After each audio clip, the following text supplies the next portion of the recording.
Saya tidak tahu doa saat teduh seperti ini bisa sampai kapan. Karena itu saya tidak berani ambil resiko, hanya memberikan hanya sedikit remah-remah roti. Kalau saya ajari Anda kalau saya memberi Anda ikan hari ini, Anda bisa goreng langsung atau bakar, Anda bisa makan. Tapi besok Anda akan lapar lagi. Jadi mendingan saya ajari Anda bagaimana memancing sekalian. Saya bawa langsung ke sumbernya. Harapan kami dengan adanya saat teduh seperti ini, Anda bisa melirik, mengintip sedikit ke dalam ruang doa saya. Bagaimana saya berhubungan dengan Tuhan, bagaimana saya merenungkan firman. Apa yang saya bagikan bukan khotbah, tapi dari renungan saat teduh pribadi. Semoga Anda bisa melihat bagaimana saya memilah-milah kebenaran. Ya, bagaimana saya bisa memamah biak firman Tuhan. Tujuan akhir saya adalah supaya Anda mahir, supaya Anda bisa, supaya Anda kenal. Nggak ada dalam diri saya keinginan untuk menambah followers. Nggak ada. Niat itu buat apa sih? Buat apa kita cari popularitas? Yang penting kita berfungsi dalam kerajaan Allah. Yang penting dipakai oleh Yesus, bukan? Keinginan saya adalah melengkapi Anda. Bukan Anda untuk saya, tapi kami untuk Anda. Saya berdoa supaya Anda bisa betul-betul mengenal Roh Kudus secara pribadi, secara intim. Mari sama-sama kita lihat firman Tuhan di Roma 8. Seperti yang saya janjikan saat teduh yang lalu. Saya mau dedikasikan saat teduh ini untuk bicara tentang pribadi ketiga Allah Tritunggal. Allah Roh Kudus itu. Roma 8, 3 ayat saja kita baca. Ayat 26, 27, dan 28. Kalau Anda buka Alkitab Anda, baca bersama dengan saya, ada baiknya membaca Alkitab bersama. 2, 3, demikian juga Roh membantu kita dalam kelemahan kita. Sebab kita tidak tahu bagaimana sebenarnya harus berdoa. Tetapi Roh sendiri berdoa untuk kita kepada Allah dengan keluhan-keluhan yang tidak terucapkan. Dan Allah yang menyelidiki hati nurani mengetahui maksud Roh itu, yaitu bahwa Ia sesuai dengan kehendak Allah berdoa untuk orang-orang kudus. Kita tahu sekarang bahwa Allah turut bekerja dalam segala sesuatu untuk mendatangkan kebaikan bagi mereka yang mengasihi Dia, yaitu bagi mereka yang terpanggil sesuai dengan rencana Allah. Beri judul tema pembahasan hari ini, Roh Kudus dalam kelemahan kita. Ya, sekali lagi, Roh Kudus dalam kelemahan kita. Siapa merasa lemah? Saya juga. Saya nggak sok kuat, sok jago begitu. Saya tahu limit saya soalnya. Saya tahu batas-batas saya. Saya butuh Roh Kudus. As much as you do. Sebanyak Anda memerlukan Dia, saya membutuhkan Allah Roh Kudus dalam kehidupan saya. Tidak ada orang yang cukup diurapi. Tidak ada orang yang kebal terhadap dosa. Tidak ada orang yang cukup peka. Kita semua belajar. So this is the good news. You and I, Anda dan saya berada di page atau halaman yang sama. Kita bertumbuh. Kita anak-anaknya Yesus. Kasih Bapa dalam diri kita dicurahkan lewat Roh Kudus. Ayat 26 kita baca lagi ya. Roh Kudus dalam kelemahan kita. Demikian juga Roh membantu kita dalam kelemahan kita. Berhenti di sana, setengah ayat saja. Jadi tugas Roh Kudus itu membantu kita dalam kelemahan kita ternyata. Jadi kalau orang itu bisa punya karunia Roh Kudus, dia nggak boleh sok kuat. Kita dikasih karunia karena kita ini hampa. Kita hari ini bisa kuat. Ada orang tertentu berapi-api bijaksana. Ada orang juga yang kita lihat langsung tahu orang ini dekat sama Tuhan. Itu bukan karena dia hebat. Tapi semua itu karya Roh Kudus. Kenapa Roh Kudus dicurahkan 2000 tahun lalu saat Pentakosta kepada semua orang? Karena setiap manusia itu lemah di atas muka bumi ini. Gak ada kecuali apapun profesinya. Good news. Kalau Anda lemah berarti Anda butuh Roh Kudus. Kalau Anda lemah berarti Anda layak terima Roh Kudus. Roh Kudus itu diutus dengan tujuan untuk menghampiri dan untuk memenuhi orang-orang yang lemah kok. Karena orang sehat gak perlu tabib, bukan? Malah orang sakit yang butuh dokter. Kalau Anda merasa diri berdosa, Anda butuh Roh Kudus. Kalau Anda merasa jatuh bangun selama ini, rekor Anda adalah jatuh bangun dalam dosa dan kebiasaan buruk, Anda butuh Roh Kudus. Dan Roh Kudus will be more than glad.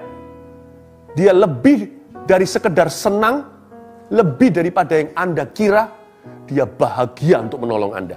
Dia siap untuk menyingsingkan lengan bajunya, istilahnya, ilustrasinya. Dia siap untuk mengkotori tangannya dengan lumpur-lumpur dosa Anda dan mengentaskan Anda dari sana. Roh Kudus itu tidak jijik dengan kita. Siapapun kita, apapun dosa kita, apapun yang kita lakukan, tidak bisa mengurangi kasih sayangnya. Apapun yang tidak kita lakukan belum berhasil kita kuasai.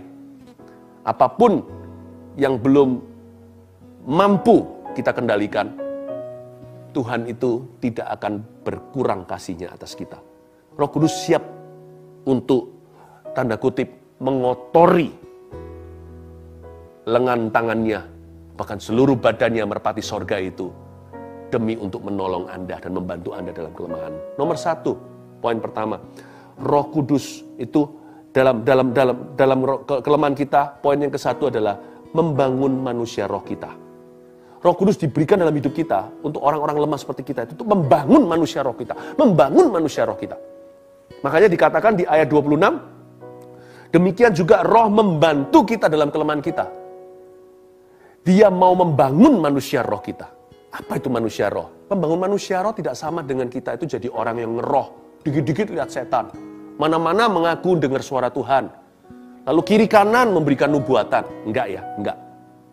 Membangun manusia roh itu sehingga kebenaran tidak menjadi teori lagi. Banyak orang itu tahu rumusnya, harus bersyukur, tapi rohnya lemah, dagingnya lebih kuat. Bukankah roh penurut, daging itu lemah, kata Tuhan. Jadi dia tahu semualah ABC-nya, 1 tambah 1 sama dengan 2. Semua hitung-hitungan kerajaan sorga. Tapi ketika dia harus melakukannya sendiri, atau ketika dia alami, dia tidak punya kuasa untuk menanggulangi daging dan kelemahannya.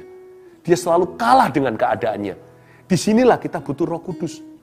Banyak orang kelihatan bijaksana atau wise sekali luarannya. Tapi sekali dia terpukul sesuatu, langsung kelihatan warna aslinya. Ternyata dalamnya tidak ada kuasa. Itu yang disebut oleh Paulus. Banyak orang melakukan ibadahnya itu hanyalah format agama, tapi memungkiri kuasanya. Seperti yang Paulus tuliskan kepada Timotius. Kamu jangan jadi begitu ya. Kamu harus dekat sama Roh Kudus. Supaya iman itu tidak jadi teori belaka. Tapi iman itu menjadi kuasa di dalam darah dagingmu, di dalam tubuhmu. Sehingga kamu tidak lagi hidup menurut dagingmu, kata Roma 8, tapi menurut Roh Kudus. Roh Kudus dikasih dalam hidup kita itu bukan supaya jadi perdebatan antara denominasi. Roh Kudus diberikan bukan hanya sekedar memberi pengalaman. Kenali dia sebagai individu. Kenali dia. Dia yang menuntun kita dalam segala sesuatu. Jangan kita setelah terima Yesus ya sudah. Udah, sekarang pokoknya yang penting saya tahulah semua yang dikatakan firman. Nanti jadi Farisi belaka. Mendekat sama dia. Spend time with him. Bangunlah manusia rohmu. Jangan hanya perkara-perkara duniawi melulu. Luangkan waktu saat teduh secara pribadi. Ada nggak ada acara seperti ini? Hal ini sudah mengajarkan pada Anda bahwa saat teduh itu berharga. Miliki waktu-waktu yang khusus dengan Yesus. Yesus gak kelihatan bukan, tapi rohnya ada di sana kalau kita sedang menyembah. Roh Kudus itu akan membangun manusia roh kita. Sehingga kita bukan menjadi sosok agamawi. Bukan religius, tapi jadi spiritual. Jadi orang yang rohani. Bukan yang kelihatannya agamawi. Tapi orang yang sungguh-sungguh kuat di dalam. Yang ketika badai menerpa, dia bukan menjadi orang pertama yang runtuh ke tanah. Roh Kudus itu membangun manusia roh kita. Kehadirannya di hidup kita itu untuk membantu kita menguasai kelemahan kita. Jadi, minta Roh Kudus jamah. Jangan malu. Saya kadang-kadang saya berdoa, saya masih ingat kok. Pengalaman bisa beda-beda. Waktu saya baru kenal Tuhan itu, seperti yang minggu lalu saya katakan, waktu di sesi sebelum ini saat teduh, saya menubuatkan ada orang-orang yang dielus-elus atau dibelai dengan Tuhan. Saya alami itu sendiri. Waktu minggu-minggu pertama lahir baru. Karena saya dulu ini orangnya kurang kasih bapak. Ya, keluarga saya baik-baik, tapi karena saya dari kecil sudah sekolah di luar negeri sendiri dari umur 6 tahun loh. Ya, karena itu saya merasa sebagai orang yang kurang personal. Waktu saya bertobat terima Tuhan, saya dapat pengalaman. Roh Kudus mau membangun manusia roh saya yang sangat kurus krempeng, yang kurang kasih itu. Karena saya kurang kasih, saya juga jadi tidak sanggup mengasihi orang lain. Bahkan tidak bisa mengasihi hidup saya sendiri dan menghargai. Saya mengalami pengalaman sering dijamah Tuhan waktu saya di dalam kamar doa saya. Waktu saya di gereja, di ibadah, teman-teman saya nggak ngerti kenapa saya menangis. Jangan biarkan orang lain menghakimi. Pengalaman setiap orang beda. Selama tidak merugikan orang lain, selama tidak mempermalukan Tuhan, janganlah orang lain mendakwamu karena ekspresi jiwamu yang sejujur-jujurnya dengan Tuhan. Roh Kudus nyata, sekalipun dia bukan pengalaman, karena dia individu, sama dengan saya punya 3 anak. Pengalaman saya dengan setiap anak itu beda-beda cara saya interaksi dengan mereka. Saya punya cara sendiri.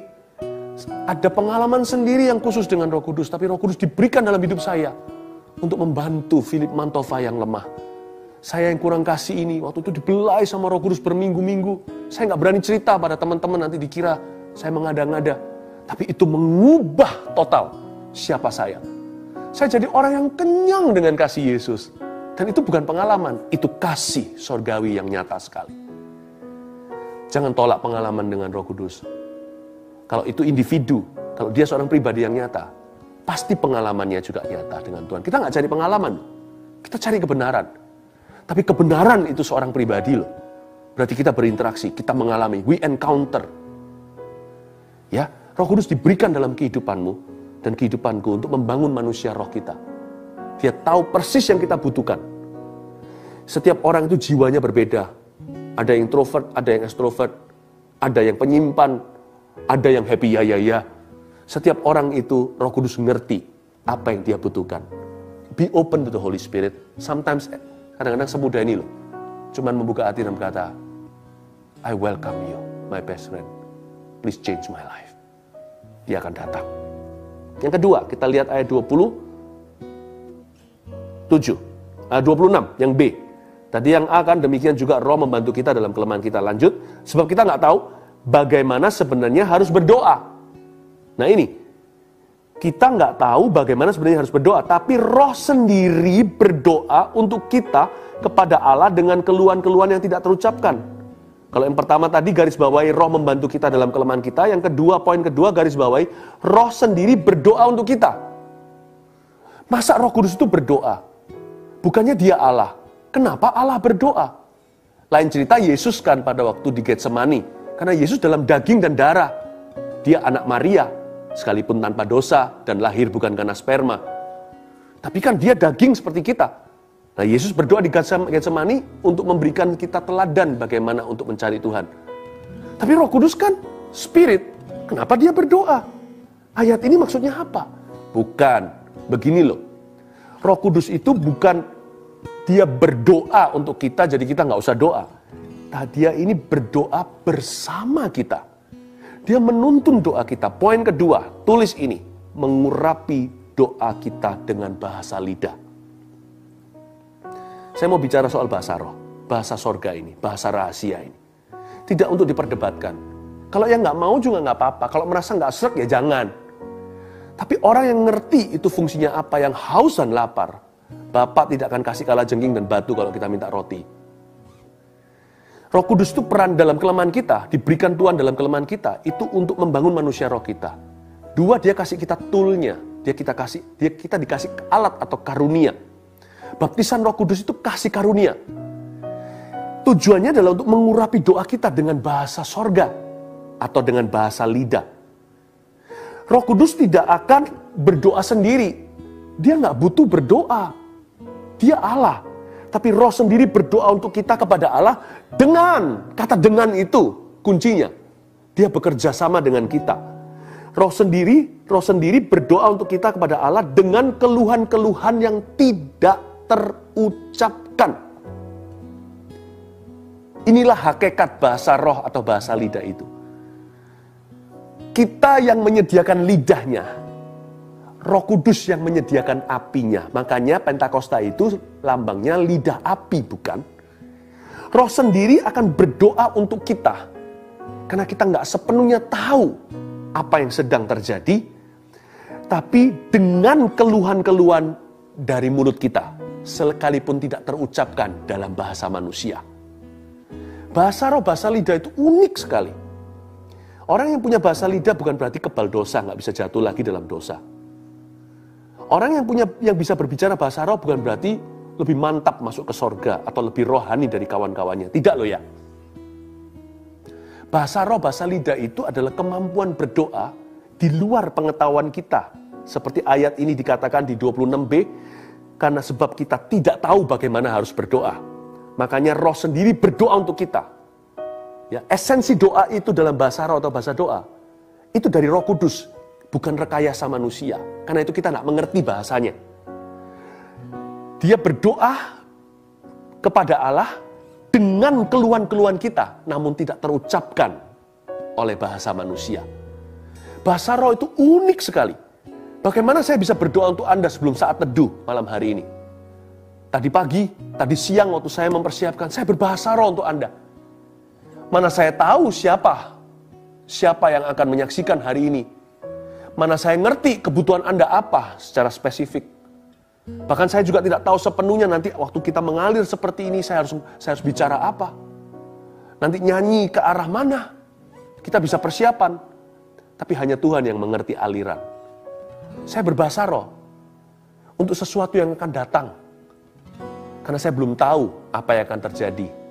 Saya berbahasa lidah untuk kawan-kawan saya yang sekarang saya tidak lihat. Anda lihat saya tidak lihat Anda. Untung ada bahasa roh. Saya bisa berdoa secara spesifik menurut kehendak Allah untuk dirimu. Sampai hati ini rasa plong damai sejahtera. Tiap pagi sebelum saya bangun tidur, saya selalu berbahasa roh. Sepanjang saat teduh sekarang ini, saya hanya pakai setiap pagi untuk berbahasa lidah. Berbahasa lidah. Pokoknya ya, sekalipun saya tidak ngerti bahasanya, saya download sebanyak-banyaknya sebelum kaki saya menginjakkan ke bumi, ke tanah, untuk melakukan aktivitas saya sehari-hari. Lidah saya sudah mengetuk pintu Allah Bapa. Saya berbahasa roh dengan diam-diam di ranjang saya pagi-pagi hari. Tidak mau bangunkan family. Sekitar 40 menit, yang pasti lebih dari itu seringkali. Saya berbahasa roh sendiri. Saya download sebanyak-banyaknya. Lalu segera saya upload semua ke roh saya download. Lalu setelah itu seharian saya download pelan-pelan. Yang pasti setelah saya berbahasa lidah, saya memuji-muji Tuhan, nyanyi-nyanyi lagu-lagu pujian dan himnal amsal, mazmur, pujian. Saya buka Alkitab saya mulai download dalam bentuk janji-janji Tuhan yang saya terima. Bahasa lidah tadi pagi, waktu saya baru melek mata, saya sudah langsung bisa nikmati hasilnya. Saya terima janji Tuhan. Waktu saya baca Alkitab itu bisa peka, bisa melihat dari sisi-sisi, kisi-kisi, sudut-sudut yang saya tidak duga, yang pasti aplikatif sekali dalam hidupan saya. Kayak dituntun. Jadi saya, waktu berbahasa roh, saya disiapkan untuk membaca Alkitab tidak seperti orang Farisi. Lalu setelah itu, setelah saya download dalam janji Tuhan, sepanjang hari penuh penyertaan. Ada orang tanya sama saya, Ko Philip, seorang yang dekat. Kalau Ko Philip lagi berbahasa roh, berdoa itu, apakah mengerti apa yang diucapkannya? Saya bilang enggak. Saya enggak ngerti langsung saat itu, tapi seharian saya jadi memahami tuntunan Tuhan.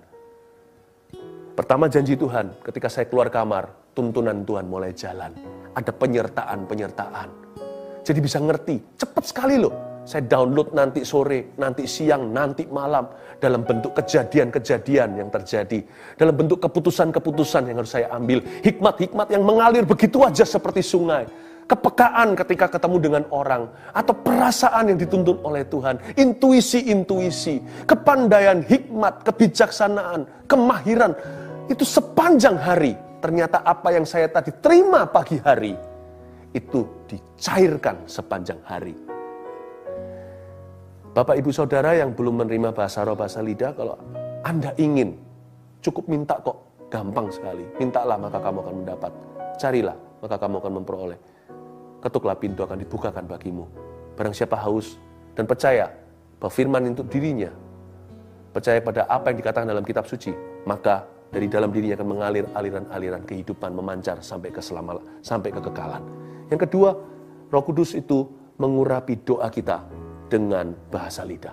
Bukan asal berdoa, tapi dia kasih urapan doa bahkan pada kita ketika kita menerima baptisan Roh Kudus. Yang ketiga, yang terakhir, ayat yang ke-27 dan 28. Dan Allah yang menyelidiki hati nurani mengetahui maksud roh itu, yaitu bahwa ia sesuai dengan kehendak Allah berdoa untuk orang-orang kudus. Ya, kita tahu, ayat 28, sekarang bahwa Allah turut bekerja dalam segala sesuatu untuk mendatangkan kebaikan bagi mereka yang mengasihi Dia, yaitu bagi mereka yang terpanggil sesuai dengan rencana Allah. Garis bawahi kata Allah turut bekerja. Roh Kudus itulah Allah turut bekerja. Roh Kudus dalam kelemahan kita. Yang satu, untuk membangun manusia roh kita. Yang kedua, untuk mengurapi doa kita dengan bahasa lidah. Yang ketiga, untuk mendatangkan rencana Allah. Allah bekerja dalam segala perkara, mendatangkan kebaikan. Di ayat sebelumnya dikatakan, kita bisa berdoa sesuai dengan kehendak Allah. Bukan berdoa untuk pribadi saja, berdoa untuk orang-orang kudus. Ternyata rancangan Tuhan itu lebih besar daripada urusan pribadi kita ya. Rencana Tuhan itu selalu melibatkan banyak orang. Makanya kalau Roh Kudus dilibatkan dalam doa kita nggak jadi egois. Doa kita luas. Kita berdoa untuk orang-orang kudus. Dan itu ada hubungannya dengan kita. Sekalipun kita seringkali hanya memikirkan diri sendiri. Hidup kita itu kalau mau mengalami rencana Tuhan harus melibatkan orang lain. Dan Roh Kudus ingin mendatangkan kerajaan Allah. Rancangannya atas kehidupan kita.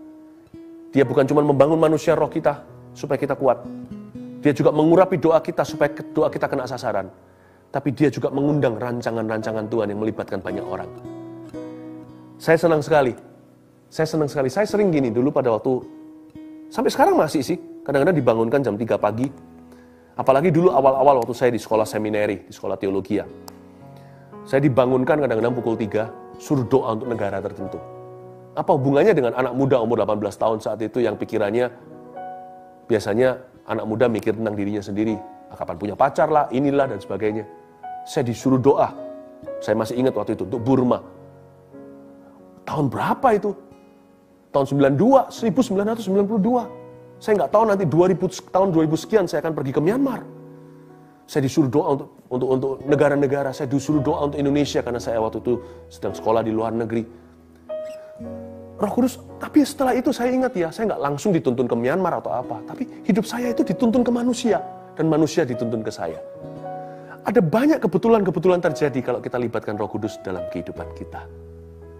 Karena itu sekarang saya mau dedikasikan saat teduh hari ini untuk menguatkan manusia rohmu dan melengkapimu. Kenapa? Karena apa yang Allah segera lakukan dalam kehidupan Anda membutuhkan seorang yang rohani dan kuat. Saya berdoa supaya Anda dikuatkan.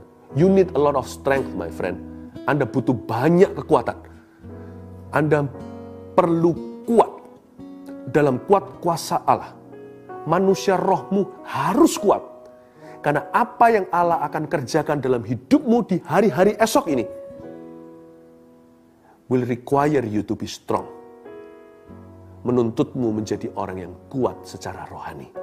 Mari undang Roh Kudus untuk memenuhi kita. Barang siapa yang belum menerima bahasa roh saat ini yang rindu, ikuti saya ya. Tuhan yang sama yang mengurapi sapu tangan Paulus, bisa memakai media. Tuhan yang sama yang mengurapi extension kepanjangan Petrus, yaitu bayang-bayangnya, Tuhan bisa mengurapi media. Saya bukan Petrus, bukan Paulus, tidak menyamakan diri dengan hamba-hamba Tuhan luar biasa ini, tapi God can use the media. God can use media, Tuhan bisa pakai media. Kalau Anda mau mengulurkan tangan seperti ini, Roh Kudus pun bisa datang kepadamu. Ulurkan tangan kalau Anda belum menerima baptisan Roh Kudus dengan tanda berbahasa roh. Ikuti saya berdoa ya. Yuk sama-sama. Kalau orang-orang di kanan kirinya yang sudah menerima karunia ini dan mau mendukung, kalau itu adalah anggota keluarga, Anda bisa dukung di rumah saat ini dan bisa tumpang tangan ke mereka. Family kan nggak apa-apa. Nggak apa-apa untuk saling menjamah. Mari kita berdoa. Ikuti saya doa. Begini aja. Tuhan Yesus, saya haus. Tuhan Yesus, ucapkan. Tuhan Yesus, saya percaya. saya percaya. Baptiskan saya. Baptiskan saya. Bukan dengan air biasa. Bukan dengan air Tapi biasa, dengan Roh Kudus. tapi dengan Roh Kudus Dan dengan api. dengan api. Lidah-lidah api. Lidah-lidah api. Biar hinggap di kepala saya. Hinggap di kepala saya. Saya ingin bahasa syafaat. Saya ingin bahasa syafaat, Bahasa sorga. Bahasa rahasia. bahasa rahasia, Bahasa doa. Untuk mendoakan orang lain juga. akan orang lain juga. Tuhan Yesus, Tuhan Yesus, aku ingin menjadi saksimu yang berani. aku ingin menjadi saksi Seperti rasul-rasul seperti setelah Pentakosta. setelah Pentakosta. Urapi aku. Urapi aku, Penuhi aku sekarang. penuhi aku Dalam nama Yesus. dalam nama Yesus. Dalam nama Yesus. Dalam nama Yesus. Setelah saya berkata amin, percayalah, Anda akan menerima, sebab barang siapa meminta akan menerima. Setelah saya berkata amin, saya akan menyembah dalam roh, tanpa ragu, tanpa takut. Dan saya tahu Anda banyak yang di rumah akan tertular karunia ini, bukan karena belajar, tapi karena curahan Roh Kudus di rumah masing-masing. Are you ready? Katakan dalam nama Yesus. Nama Yesus. Amin. Sikara mata kapaya sana mata kaya rabaya se. Iara lamaya sana namaya se daraya se. Ina namaya sana namaya sande. Ina lamaya sana namaya sande. Iara lamaya sana namaya so. Iara lamaya sana namaya sande. Ina namara mata kapaya sana namaya sana nama. Jangan berhenti. Saya tahu ada banyak orang yang lidahnya bergetar. Roh Kudus yang curahkan, bukan manusia yang ajari. Oh Ramakamaya Shanana Matakamana. Terima dengan berani, terima dengan iman di dalam nama Yesus. Receive the Holy Spirit. Oh haleluya, hembuskan Roh Kudus-Mu Tuhan.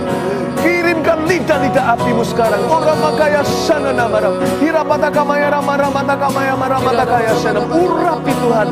Bangunkan manusia roh jemaat-Mu ya Tuhan. Oh Ramakamaya Ramatakaya Shanana Maram. Ina Maramatakaya Shanana Matakamaya Maralamaya Shanana. Iramaka matakamaya sanana matakamaya ramatakamaya sanana matakamaya rama. Kira marala matakamaya sanana matakamaya maramakaya se. Terima Roh Kudus, terima Roh Kudus, terima Roh Kudus, terima Roh Kudus. Ya, terima Roh Kudus. Iramaka matakamaya sanana matakamaya rama. Iramatakamaya sanana matakamaya rama. Ina maramatakaya sanana ramaya sande. Saya melihat ada satu orang yang osteoporosis. Tubuhnya, tulangnya keropos, tapi anehnya saya nggak ngerti, saya bukan dokter, saya hanya sampaikan apa yang saya rasakan sesuai dengan karunia Tuhan. Saya melihat di sendi-sendi Anda bengkak, dan itu bukan karena jatuh, tapi karena tulang Anda bermasalah. Dengar firman Tuhan, sebab hati yang gembira adalah obat, semangat yang patah keringkan tulang. Bersukacitalah dalam Roh Kudus, Roh Kudus memenuhi hatimu. Dan aku ucapkan dengan iman dalam nama Yesus, osteoporosis tersebut pergi. Aku tengking untuk hancur. Sehingga saat ini Tuhan memberimu tulang dan sendi yang baru. Yang bengkak itu pun kempis di dalam nama Tuhan Yesus Kristus. Ada satu orang yang harusnya operasi katarak. Anda melihat itu buram persis seperti yang dikatakan Injil. Seperti kalau melihat orang seperti pohon yang berjalan. Salah satu mata Anda yang begitu. Tutup mata yang baik. In Jesus name I pray. In Jesus, dalam nama Yesus aku declare clarity. Kejelasan, kejernihan, kegelapan atau keabu-abuan itu pergi. Be gone in Jesus name. For the Spirit of God is also the Spirit of healing. Di dalam nama Yesus Kristus terpujilah nama Tuhan. Oh Ramakaya Shanana Matara. Haleluya. Terima kasih Tuhan, terpujilah namamu Yesus. Thank you Jesus. Anda yang barusan menerima bahasa roh, pastikan Anda lewat YouTube atau lewat IG, Anda beritahu kepada kami mau rejoice, bersukacita bersama-sama dengan Anda, dan juga akan sangat menguatkan kita yang selalu melayani dan mencoba memberi yang terbaik. Hari-hari ini, gereja selalu punya pilihan. Saya juga adalah gembala gereja. Di dalam nama modernisasi, kadang-kadang kita takut untuk mencetuskan bahwa ada karunia berbahasa lidah, takut perdebatan. Jangan menghakimi kalau Anda punya bahasa roh. Anda sudah bisa, jangan menghakimi mereka yang belum mendapatkan atau tidak mau atau tidak menginginkannya. Tapi kalau Anda tidak berbahasa lidah, biarkan mereka yang berbahasa roh itu anggaplah orang yang lebih lemah dari Anda. Mereka butuh Roh Kudus lebih istilahnya. Ya, jangan hakimi saudara-saudaramu ini. Mereka aneh atau apa. Biarkan mereka. Karena hal itu memberkati hidup mereka dan membangun manusia roh mereka. Sebagai gereja, saya tetap akan pegang teguh. Politically incorrect. Mungkin susah sekali untuk bisa main aman. Tidak populer mungkin. Atau akan ada orang-orang yang tidak cocok dengan itu. I will still speak in tongues. Demikian pula my church, our gereja kami juga akan terus. Karena kami percaya the Holy Spirit and His gifts are precious. Saya tidak mau demi supaya bisa diterima kalayak semua. Kita hilangkan sesuatu yang indah dalam kerajaan Allah. Bahasa roh bukan yang terbesar, kasih itu yang terbesar. Tapi karunia pasti ada tujuannya. Let's celebrate this gift. Dan kalau Anda baru menerimanya, tolong beritahu kepada kami. Dan sampai kapanpun, I will always love my best friend without fearing what others might say, what the world may comment. Apa yang dunia akan komentar, apa yang orang lain akan katakan. Roh Kudus tetap adalah sahabat sejati.